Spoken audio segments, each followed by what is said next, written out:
Halo home learner dan home worker yang sedang di rumah saja, hashtag ya. Saya Mr. Krishna. Mr. Krishna ingin berbagi informasi tentang hidrosfer. Jadi yang kita bahas hari ini itu adalah pertama, apa itu hidrosfer? Yang kedua, apa saja resiko bencananya? Yang ketiga, bagaimanakah penanggulangan bencananya? Materi ini adalah salah satu bagian dari topik struktur bumi. Semua seharusnya sudah tahu gambar ini adalah gambar apa. Ya, ini adalah bumi kita tercinta. We love the earth, this is our planet. Oke. Apakah kalian punya globe? Kalau kalian punya, kita gunakan. Kalau tidak, tidak masalah. Nah, kalian bisa menggunakan Google Earth bagi yang tidak mempunyai globe. Lalu, kita mengobservasi kenampakan bumi kita. Inilah tampilan Google Earth. Jadi, kita bisa lihat, scroll Google Earth, bumi ini seperti menggunakan globe. Nah, lihat permukaan bumi. Warna apa yang kalian lihat sebagian besar? Nah, itulah yang kita observasi saat ini. Warna apa yang sebagian besar kalian lihat? Ayo. Jadi kita akan langsung ke topik pertama, yaitu apa itu hidrosfer? Dari observasi yang kita lakukan tadi, kalian bisa lihat sekitar 70% dari bumi kita ternyata berwarna biru. Nah, itulah yang kita sebut sebagai hidrosfer. Bagian yang berwarna biru adalah hidrosfer. Hidrosfer berasal dari kata hidros dan sphaira. Hidros itu artinya air, dan sphaira itu artinya selimut. Jadi, hidrosfer itu adalah lapisan air yang menyelimuti bumi. Jadi, yang termasuk hidrosfer adalah yang pertama adalah danau. Yang berikutnya adalah sungai. Selanjutnya adalah uap air atau awan. Selanjutnya adalah air tanah atau mata air lainnya. Selanjutnya yang paling luas dan paling besar persentasenya ada di bumi yaitu lautan. Sekitar 70% di bumi ini adalah lautan. Air adalah salah satu kebutuhan paling penting bagi kehidupan. Di antaranya, bagi tumbuhan, air berguna untuk melakukan fotosintesis. Bagi para hewan, air bisa berguna untuk metabolisme tubuh.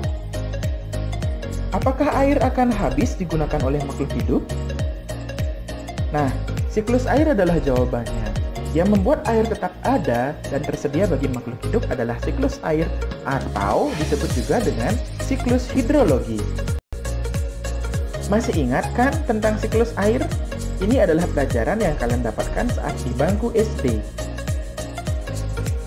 Siklus air dimulai dari adanya matahari yang memberikan energi panas. Energi panas ini diberikan kepada lautan, daratan, hutan, sungai. Nah, ini diawali dengan proses evaporasi atau penguapan oleh panas matahari terhadap lautan yang membuat air-air di laut itu mengalami penguapan atau evaporasi.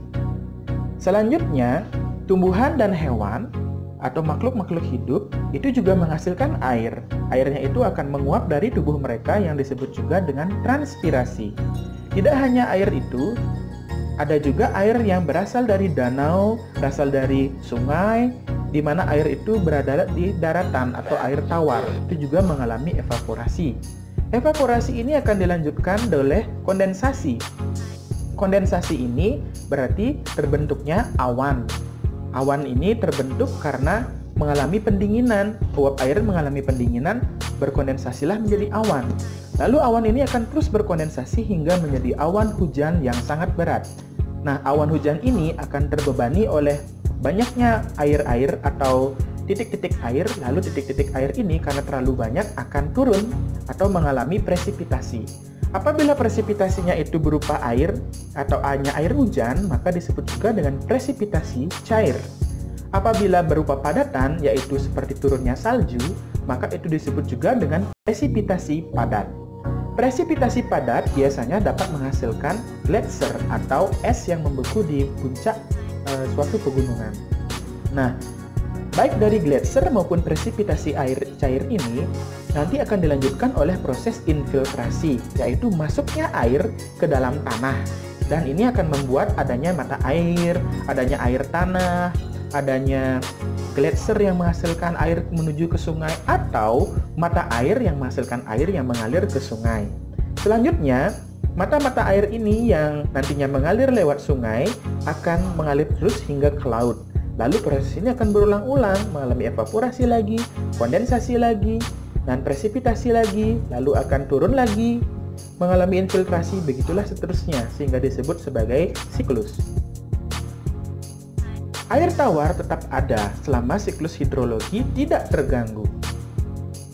Apa saja risiko bencana yang ada di hidrosfer? Bencana contohnya adalah banjir bandang. Banjir yang terjadi di kota-kota besar karena air yang meluap oleh saluran air yang tertutup oleh sampah misalnya. Sampai bencana yang tidak bisa ditanggulangi oleh manusia, seperti misalnya bencana yang disebabkan oleh tsunami, di mana air dari laut masuk ke dalam daratan dalam jumlah yang sangat banyak, dalam ketinggian yang sangat tinggi, dan bisa merusak fasilitas-fasilitas yang ada di daratan. Yang ini tidak bisa kita cegah, tapi kita bisa menyelamatkan diri dengan mengetahui aturan-aturan penyelamatan diri. Selanjutnya, kita akan membahas bagaimana penanggulangan bencana yang dapat kita lakukan di hidrosfer. Berbicara tentang penanggulangan, kita juga harus berbicara tentang penyelamatan, karena tidak bisa semua kita tanggulangi. Penanggulangan hanya bisa dilakukan dengan cara mencegah dengan cara menggunakan usaha manusia. Tetapi kalau tidak bisa dicegah dengan usaha manusia, maka itu akan termasuk dalam penyelamatan. Itu dengan cara menjauhi sumber bencana atau melakukan evakuasi. Penanggulangan yang dapat kita lakukan itu adalah reboisasi untuk memperkuat tanah oleh akar-akar tumbuhan sehingga tidak ada longsor maupun banjir bandang dan lain sebagainya. Membuang sampah pada tempatnya sehingga tidak ada saluran air yang tersumbat oleh sampah yang oleh manusia. Selanjutnya membuat biopori, menyediakan resapan-resapan yang ada di tanah sehingga proses infiltrasi berjalan lebih cepat. Untuk penyelamatan, kita harus mengikuti jalur evakuasi. Tergantung evakuasi dari bencana, tergantung bencana yang ada. Jadi masing-masing memiliki standar evakuasi sendiri. Berikutnya adalah rajin-rajinlah belajar, rajin-rajinlah memahami informasi tentang bagaimana melakukan penyelamatan yang baik dan benar. Karena dengan banyak pengetahuan yang kita miliki, kita bisa menggunakannya dengan tepat. Nah, sekian video kali ini. Terima kasih Mr. Krisna ucapkan pada kalian yang sudah menonton video ini. Jangan lupa like, jangan lupa subscribe, jangan lupa berikan komentar, baik positif maupun negatif, Mr. Krisna akan terima. Dan kalau ini berguna, silahkan di-share kepada yang memerlukan.